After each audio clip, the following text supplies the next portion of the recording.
اہم خبر دے رہے ہیں آپ کو حافظ آباد سے۔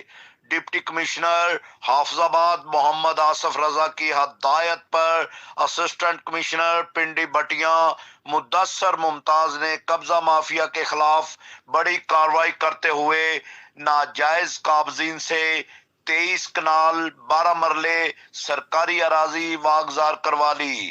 واگزار کروائے جانے والی اراضی کی مالیت 40,94,000 سے زائد بتائی جاتی ہے۔ اسسٹنٹ کمشنر پنڈی بٹیاں مدثر ممتاز نے نوائی گاؤں پاڑ احمد میں ناجائز قابضین کے خلاف کارروائی کرتے ہوئے 23 کنال 12 مرلے سرکاری اراضی واگزار کروا لی۔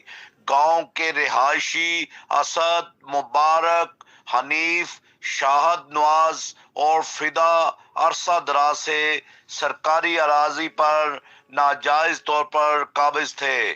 اسسٹنٹ کمشنر کے مطابق ان سے جرمانے کے طور پر تاوان بھی وصول کیا جائے گا۔